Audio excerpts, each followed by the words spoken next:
Tao po. Tao po.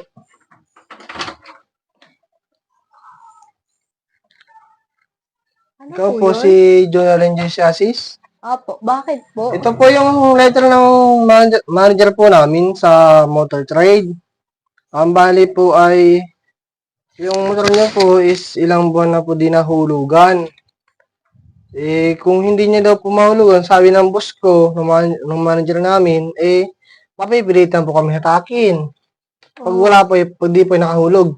Kahit nakabigay lang po kayo sa amin ngayon ng kahit 2 buwan o 1 buwan, okay na muna po yun. Bali, kung may pang-full payment ka na po, pupunan nyo na po yung ano nyo. Ay, ganun po ba? Oo. Nakalimutan ko po kasi, sir, magbayad. Saan po ba yung asawa nyo? Wala pa rin po yung asawa ko. Hindi ko po alam kung nasaan po siya. May asawa ka po, dalaga ka? May asawa po. Hintayin ko po yung Sayang. asawa ko po. Huwag na. Ikaw na, Kasi po wala pa po akong panghulog. Ano yan? Paano po yan, madam? Baka po pwede po may dito pa ng hulugan kung madagdagan pa yung araw na kailan ko pwedeng bayaran. Makailang uli na po ako dito ay. Di ko po alam, sir, kung kailan uli ka na, pero sa akin lang po, kahit exceed pa ng 1 week, pwede kong bayaran. 1 week? Wala pa po kasi yung asawa ko eh. Di ko alam kung saan siya.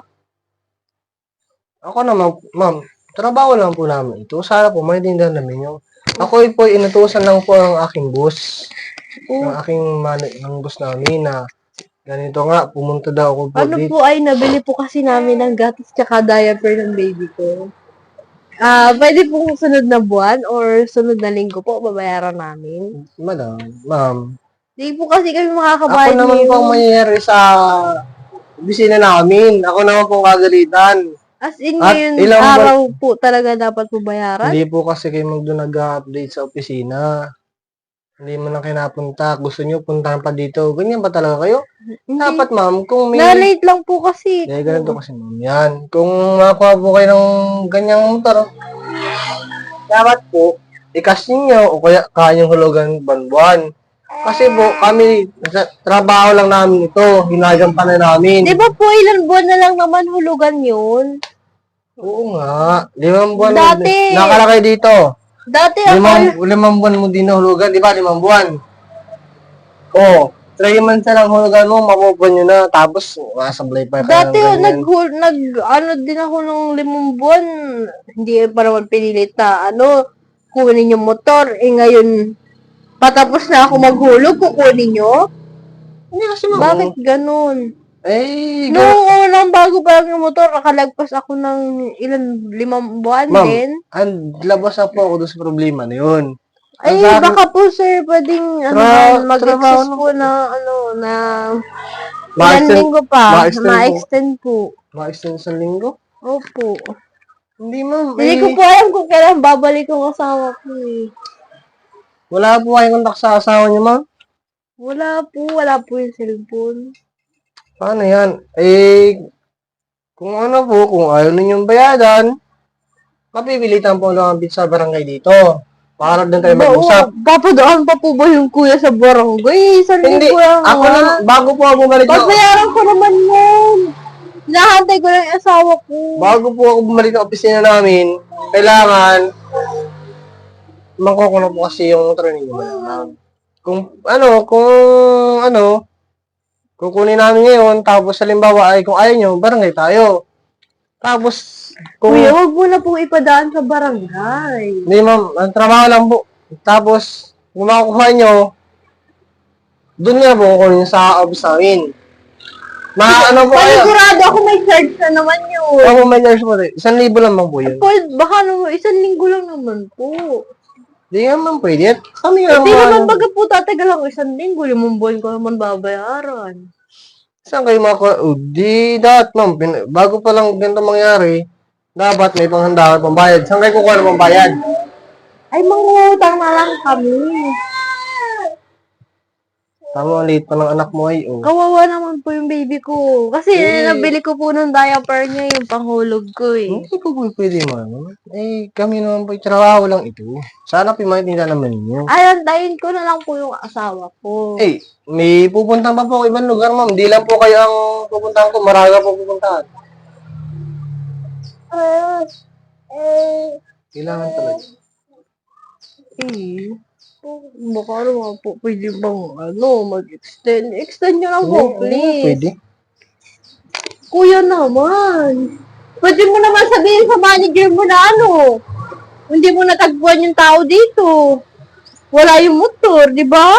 Ako po, Hindi naman alam nila kung nandito kami o wala. Ikaw lang naman pati kuya. Pwede naman siguro mapakiusapan. Extend pa lang 1 week. ako naman po Babayaran po mamamayipit namin. niyan. Ako po maipit niya sa manager namin. Kuya naman. Ilan buwan na lang naman. Ganun po, Matatapos na. ganun po talagang rules and regulation ng aming kumpanya. Isang linggo lang po babayaran. Di ba po, bago nyo kunin ang motor niyan, pinaliwanag sa inyo kung Opo. paano yan. Opo, alam ko po. Pinaliwanag sa Di inyo. ba po patapos na 10 buwan na lang yung hulugan namin? Malapit na namin matapos. 3 buwan po na kayo dito eh. 3 buwan na bago matapos. 3 months na lang. 5 months kayo hindi Ay, nakabayad. hintayin nyo na po. Bayaran namin ang pool. Ma'am, nabala, tumatakbo mga oras mo, maabala po may. Talaga kuya, kukunin nyo yung motor sa amin. Oo, kailangan. Bawal naman si kuya naman eh. Ano bang kailangan mo? Wala. Yung papel? Na motor? Oo, babel tsaka susi, ma'am. Baka pwede makuha na. Kuya naman, di ka pa talaga pwedeng pakiusapan. Sige na po. Kailangan na po namin makuha ito ngayon na. Hindi ako, mananagot po sa manager namin. Ako po, may pamilya din ako, naintindihan ko kayo. Ang kailangan ko lang po talaga, isusi, tsaka yung papel. Yun lang. Tapos po, usapan natin. Wala nang barangay, wala nang pulis-pulis, ganyan. Susi lang. Ay, hindi man pwede. Kailangan po yung papeles. Eh, yung papel. Para Yung sigurado original na- po ng papeles. Yung ORCR po ang kailangan namin. Hindi susi lang? Hindi man po kailangan namin. Wala naman maibit. Yan ang requirement sa amin bago kami kauwi doon. Sige na nga. Pero babayaran namin, makukuha pa namin yan ng motor. Oo. ng Ako ganun. po niyo pa yan. Sige na, ma'am. Parang matapos ang usapan natin. Sige po. Wait lang. Yeah. Ay, mahirap. May trabaho. Makati sa ulo ng tao. Yan, ano talaga yan? Pasensya na po ha. Ano po, salamat ma'am. Maraming salamat. Sige po, kuya. Maraming salamat. Sige po, kuya. Sige.